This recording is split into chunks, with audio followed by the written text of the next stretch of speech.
All right, so welcome to another segment of my chemistry video. So I want actually to highlight laboratory safety rules. So we want to look at the safety rules that we have in the laboratory. So remember, that chemistry as a subject is sometimes linked through practical activities, and these practical activities are known as experiments, and of course experiments are done in the lab. So therefore, when we look at before you can actually do an experiment in the laboratory, there are certain things that you need to be aware of. You need to be aware of laboratory safety rules, because one, they help you to be aware of what you need to do.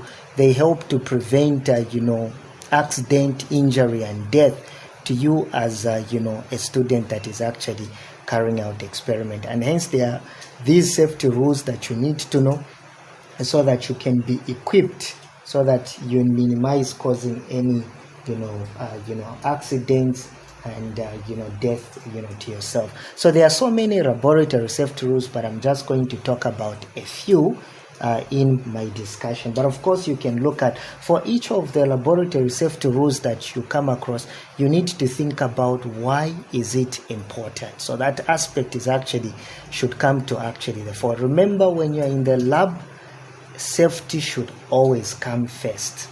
And as you look at these rules, you need to ask yourself, why is this rule important? So I want to give an assignment to you to think about each of the rules that I'm going to give you. Why is it important? The first one, we can say maybe do not enter. So do not enter the laboratory. So do not enter the laboratory without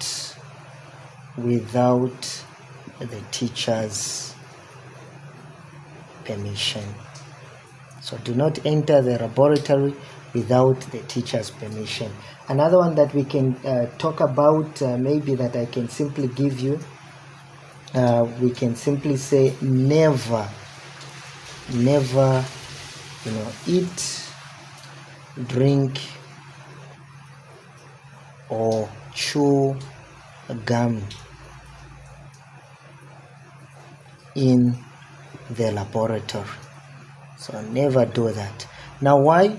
Remember, they are chemicals. Chemistry deals with chemicals, so there are a lot of chemicals that you have, and therefore you do not want, most of the surfaces are actually contaminated, and hence when you eat, drink, you may accidentally poison yourself, in the sense that you might have actually ingested with a harmful chemical, because they are all harmful substances. Most of the chemicals in the lab appear to be colorless, but in actual sense they are very poisonous. So we don't want you to poison, and of course if you poison yourself, that may actually lead to a serious incident which may actually cause death to you. We don't want that to happen. So never even at one point be tempted to eat, drink or chew gum in the laboratory. Another one maybe that I can give you, do not rush. Do not rush as you enter. Do not rush as you enter the laboratory. So do not rush as you enter the laboratory. Another one that I can give you is never smell a chemical. So never smell a chemical directly. There are a lot of students that are actually excited, where they just want to smell chemicals. Chemicals such as ammonia can actually irritate your air passage for a long time. So never smell a chemical directly. You get a container, then you try to sniff it. You don't do that. But instead what we do is that instead waft the vapor. So you actually waft the vapor towards the nose. So that's what you do. So waft the vapor towards your nose. So you wafting, you get, if this is a container, the open container, and your nose is somewhere this side, so you just do like this. This is called wafting, so that the vapor can come towards your nose. That's the correct way, instead of you doing it directly. Otherwise you may never sleep.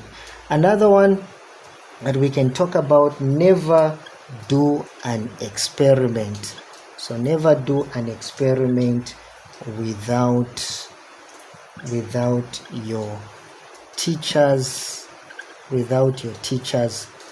supervision.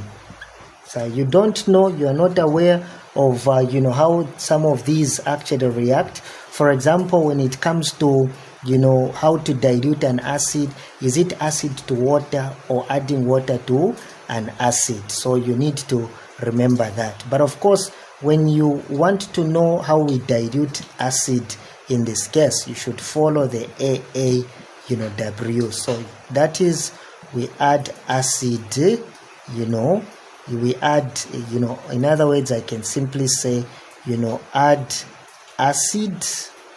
Let me say add acid to water. So add acid to water. That's what we do, and not the other way around. You adding water to a concentrated acid. That is dangerous. No wonder you don't need to do experiment without your teacher's supervision, because the teacher is well vested with that. So they'll guide you so that you are able to see, all of that. All right. Another one that we can simply talk about, I think that should be, is it the 7th one? Is the 6th one that I can simply give you, is that never run or push or play around in the laboratory. So never run, push or play around in a laboratory. Now, why is this so important? Remember, when you run, there are dangerous chemicals. You may actually trip and actually fall, breaking some of the apparatus that we have, and that may actually injure you in the laboratory. So we don't do horseplay in the laboratory. No, that is actually forbidden when you are actually doing that. Right. Another one maybe that I can simply tell you is that you might have an accident, so report all accidents. So you need to make sure that you report all accidents, to your teacher or the lab technician, the person that is in charge, immediately. So that is what you need to do. So you don't need to hide because you have actually broken something, because if you hide it, it may end up even causing more harm, to your fellow pupil than it would have actually been prevented. So report the accident to your teacher, immediately. Yeah. Then do not, touch, broken. Do not touch broken, glassware. So do not actually touch broken or chipped, let me say, or chipped earthware or glassware. We can say that. Okay, earthware, if you want, you can replace it with the glassware. So do not actually touch them with, with your hands. Instead, you can actually use gloves under the supervision of your teacher, or what we are calling as being a lab technician. Another one that possibly that you need to actually become aware of is that if chemicals, in this case, I just want to give you an idea. This is very important. If chemicals, get into your eyes, let's say, for example, that chemicals get into your eyes, it could be on your cloth, or it could be on your skin, or it could be, in your mouth. What do you need to do? Well, if chemicals get onto your cloth, your skin, your mouth, you need to wash the affected area with plenty. So you need to make sure that you wash the affected area with plenty of running water. So that's what you need to do. If at all it is a clothing that is actually maybe it has got a lot of chemicals on it, you can easily just remove it so that you do not cause more harm to yourself. On the skin, you can just put the affected area on running water and rinse it for some time. It could be also in your eyes. Let me also put up maybe eyes. You simply do the same. So there are a lot of these laboratory safety rules that you are going to actually encounter. Of course, we do not want you to become a mad scientist. No, you need to actually make sure that you follow these laboratory safety rules that you encounter. Make sure that you label all reagents when you're carrying out an experiment. Label all reagents. What do I mean? All the chemicals that you are using, make sure that you have actually labeled them correctly. That is actually an important way to actually go about it. So you also need to become familiar with also some safety symbols that we use in the laboratory. So next time maybe I'll actually show you a picture of some of the symbols, safety symbols that we use in the laboratory or outside, and their meaning. So these are just some of the few rules that you may actually encounter. Please, you can actually click that subscribe video so that as more videos are produced, you can actually get access to them, or you may be reminded when I produce a new video that you can watch, not only in chemistry but also in physics, chemistry, and mathematics, and also biology. Thank you so much for watching. See you in my next video.